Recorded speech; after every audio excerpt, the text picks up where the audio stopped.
السلام علیکم my dear students of grade 7th۔ امید ہے آپ سب لوگ ٹھیک ہوں گے۔ پیارے بچوں، جیسا کہ آپ جانتے ہیں کہ آپ کی آن لائن کلاس کا یہ دوسرا ویک ہے، تو آئیے دیکھتے ہیں اپنا دوسرا لیکچر، جو کہ اسلامیات کے خطبہ حجۃ الوداع کے ٹاپک کے اوپر ہے۔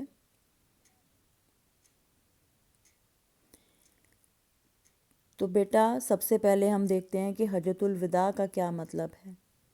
حجت سے مراد حج اور الوداع سے، جیسا کہ نام سے ظاہر ہے کہ یہ الوداعی خطبہ تھا، اور فتح مکہ کے بعد آپ صلی اللہ علیہ وآلہ وسلم نے خانہ کعبہ کو تمام بتوں سے پاک کر دیا تھا، اور آپ نے ابھی تک حج ادا نہیں کیا تھا۔ تو اس لیے اللہ تعالیٰ کے حکم سے آپ صلی اللہ علیہ وآلہ وسلم نے 10 ہجری کو باقاعدہ حج کرنے کا ارادہ کیا۔ تمام قبائل میں اعلان کر دیا گیا کہ وہ اگر چاہیں تو رسول پاک صلی اللہ علیہ وآلہ وسلم کے ساتھ حج ادا کر سکتے ہیں۔ اس اعلان پر مسلمان گروہ در گروہ مدینہ منورہ میں جمع ہونا شروع ہوئے، اور چند ہی دنوں میں 1,24,000 مسلمانوں کا مجمع جمع ہو گیا۔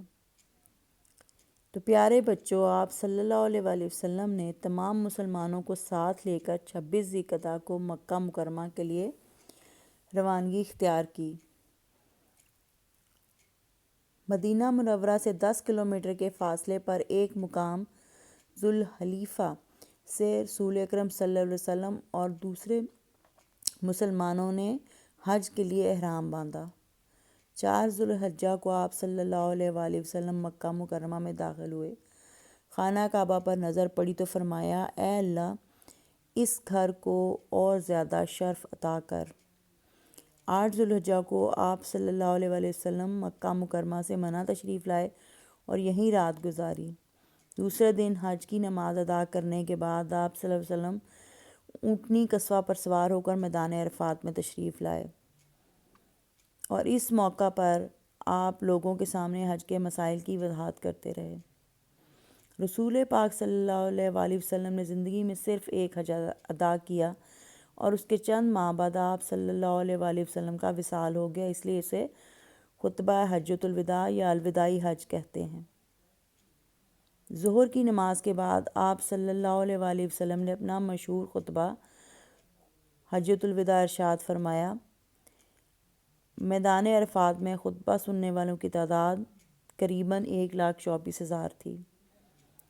تاریخ اسلام میں مذہبی اور سیاسی لحاظ سے بڑی اہمیت کا حامل ہے یہ خطبہ۔ رسول پاک صلی اللہ علیہ وآلہ وسلم نے فرمایا، اے اللہ کے بندوں، میں تمہیں اللہ تعالیٰ کا تقوی اختیار کرنے کی وصیت کرتا ہوں۔ اے لوگو، تمہارا رب ایک ہے، اور تمہارے باپ حضرت آدم علیہ السلام ہیں۔ کسی عربی کو غیر عربی پر اور کسی غیر عربی کو عربی پر، کسی گورے کو کالے اور کالے کو گورے پر کوئی فضیلت نہیں، مگر تقوی کے سبب تم سب حضرت آدم علیہ السلام کی اولاد ہو، اور حضرت آدم علیہ السلام مٹی سے پیدا ہوئے۔ اس کا تیسرا نقطہ، اہم نقطہ یہ تھا، اے لوگو، تمہاری جان، تمہارے مال اور تمہاری عزتیں ایک دوسرے پر حرام ہیں، اور زمانہ جاہلیت کا سود ختم کر دیا گیا ہے۔ صرف اصل سرمائے تمہارے ہیں، نہ کوئی تم پر ظلم کرے اور نہ تم کسی پر ظلم کرو۔ خبردار، جس کے پاس کسی کی امانت ہو، پس اسے چاہیے کہ وہ مالک کو لوٹا دو۔ اس سے آگے اہم پوائنٹ یہ تھا، اے لوگو، تمہاری عورتوں کا تم پر حق ہے، تمہارا ان پر حق ہے، اور عورتوں کے بارے میں اللہ تعالیٰ سے ڈرتے رہو اور ان کے ساتھ بھلائی کا سلوک کرو۔ خبردار، ہر مجرم کے جرم کا وبال اسی پر ہے۔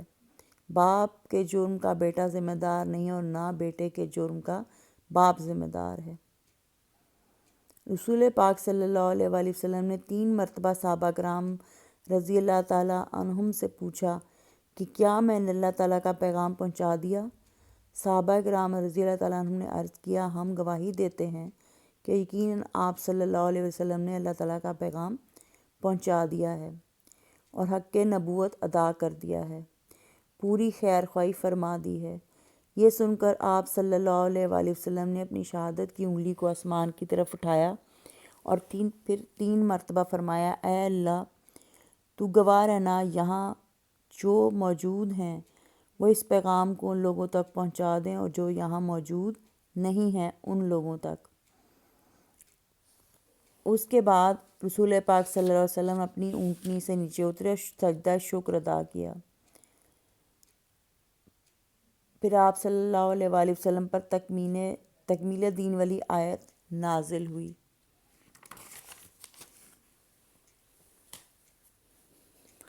پیارے بچوں، اب ہم جانتے ہیں خطبہ حجۃ الوداع کی اہمیت۔ اس کے اہم پوائنٹس یہ ہیں: مساوات کا درس۔ اس خطبے کے ذریعے رسول پاک صلی اللہ علیہ وآلہ وسلم سے قبل لوگ مختلف طبقات میں تقسیم تھے۔ غلام آقا کی برابری نہیں کر سکتے تھے، لوگ سرداروں کے ساتھ گفتگو کرنے کا حق نہیں رکھتے تھے۔ رسول پاک صلی اللہ علیہ وسلم نے یہ ساری سرحدیں توڑ کر انسانوں کو برابر کر دیا اور فضیلت کا معیار صرف اور صرف تقویٰ کو قرار دیا۔ اس کا دوسرا اہم نکتہ وحدت و اخوت تھا۔ اس خطبہ مبارکہ کے ذریعے یہ پیغام دیا گیا، انسانیت کا اتحاد اسلامی بھائی چارے پر مشتمل ہے۔ آپ صلی اللہ علیہ وآلہ وسلم نے رنگ و نسل کے جھوٹے امتیازات کو مٹا کر اسلامی معاشرے میں اخوت پر زور دیا۔ تیسرا اہم نکتہ امن و آشتی کی تعلیم۔ چوتھا اہم نکتہ سودی کاروبار کا خاتمہ۔ سارے عرب میں نہایت وسیع سودی کاروبار پھیلا ہوا تھا۔ سرمایہ دار غریبوں کا خون چوستے تھے اور ہر مقروض اپنے قرض خواہ کا غلام تھا۔ حضور اکرم صلی اللہ علیہ وآلہ وسلم نے اس سے ان لوگوں کو رہائی دلائی۔ حقوق نسواں کا تحفظ۔ اسلام سے پہلے عورتوں کے حقوق بری طرح پامال ہوتے تھے اور اس میں تعلیم دی گئی کہ ان کے ساتھ بھلائی کا سلوک کیا جائے۔ اس کا چھٹا پوائنٹ جان و مال اور عزت کی حرمت۔ عرب میں جان و مال اور عزت کی کوئی ضمانت اور حفاظت نہ تھی۔ جو جس کو چاہتا قتل کر دیتا تھا اور جس کا مال چاہتا تھا چھین لیتا تھا۔ اسی طرح کسی کے ہاتھوں کسی کی عزت محفوظ نہ تھی۔ حقیقت میں ایک صحت مند اور مثالی معاشرہ اسی صورت میں وجود آ سکتا ہے جب جان و مال اور عزت و آبرو کو تحفظ حاصل ہو۔ اس خطبہ کا اہم پوائنٹ ہدایت الہی کا ذریعہ۔ خطبہ مبارکہ میں نبی کریم صلی اللہ علیہ وآلہ وسلم نے تعلیم دی کہ ہدایت الہی کا واحد ذریعہ قرآن مجید ہے اور سنت نبوی صلی اللہ علیہ وآلہ وسلم ہے۔ ان دونوں کی تعلیمات پر عمل کر کے پوری امت باعزت اور کامیاب زندگی گزار سکتی ہے۔ خطبہ حجۃ الوداع کی اہمیت اور فضیلت آج بھی تسلیم شدہ ہے۔ یہ خطبہ تعلیمات اسلام کا خلاصہ ہے اور اس کا بغور مطالعہ کرنے کے بعد معلوم ہوتا ہے کہ یہ ایک عالمگیر اور آفاقی حیثیت پر مشتمل خطبہ تھا۔ اس کا مرکزی نکتہ انسان کی عزت، مقام اور مرتبہ کی حفاظت ہے۔ اس میں ہر ظالم نظام کو مسترد کر دیا گیا۔ اس خطبہ مبارک کی اہمیت کا اندازہ اس سے بھی کیا جا سکتا ہے کہ اقوام متحدہ نے اپنے انسانی حقوق کی شقوں میں خطبہ مبارکہ کی کئی شقیں شامل کی ہیں۔ ہر فرد پر لازم ہے کہ اس خطبہ سے روشنی اور رہنمائی حاصل کرے۔ تو پیارے بچوں، ہمارا آج کا لیکچر یہاں پر ختم ہوتا ہے۔ تو آپ لوگ اس سبق سے متعلقہ مشق سے تفصیلی اور مختصر سوالوں کے جوابات جو ہیں آپ کو دیے ہوئے نوٹس کے مطابق اپنی کاپی کے اوپر نیٹ اور صاف ستھرے اور بہترین سے لکھیں اور پھر ان کو یاد بھی کریں۔ شکریہ۔